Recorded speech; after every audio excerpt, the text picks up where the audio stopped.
Voilà, merci Monsieur le Président. Monsieur le Ministre, le 7 décembre dernier, je m'inquiétais de l'impact que pourrait avoir la modification de l'article 186 du Code judiciaire, laquelle organise un assouplissement de la répartition des affaires sur les engagements pris en faveur du palais de justice de Verviers.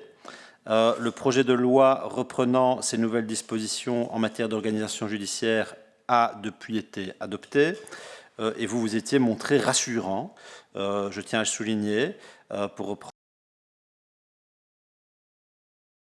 vos mots tels qu'ils apparaissent d'ailleurs dans le compte-rendu, vous disiez la rénovation du palais de justice sera complète. Cela n'a rien à voir avec la modification de l'article 186 et la suppression de sections à Verviers n'est pas envisagée.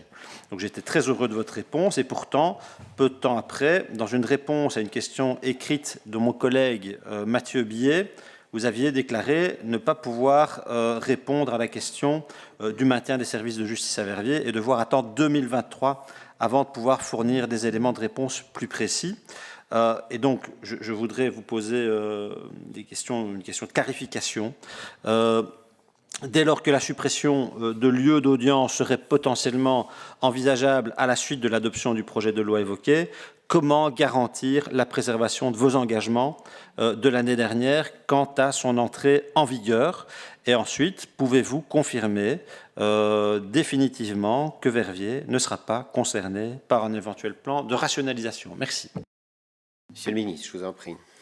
Monsieur le Président, chers collègues, donc l'adaptation de l'article 186 du Code judiciaire est une évolution, pas une révolution. La suppression des lieux d'audience est possible, sauf pour les tribunaux de police et les justices de paix.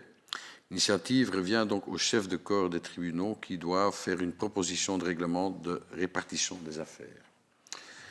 Ils doivent demander l'avis du greffier en chef, du barreau et du procureur ou de l'auditeur du travail. La proposition doit ensuite être ratifiée par l'arrêté royal après concertation au Conseil des ministres.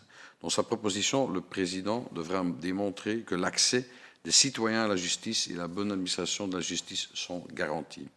Ce jour, je n'ai reçu aucune proposition de Verviers et je n'ai connaissance d'aucun projet de suppression de ce lieu d'audience. Merci, Monsieur Benachour. Donc, si je comprends bien, vous confirmez qu'il n'y a pas de demande de suppression ou de transfert de services vers, par exemple, Liège, mais en même temps, vous dites que ça dépendra des responsables locaux au niveau de l'arrondissement judiciaire. Donc voilà, je ne sais pas comment je dois comprendre votre réponse en regard à celle que vous m'aviez donnée au mois de novembre. Voilà, je vais... Est-ce que, oui ou non, les services de la justice à Verviers seront tous maintenus? Est-ce que votre réponse est positive ou non?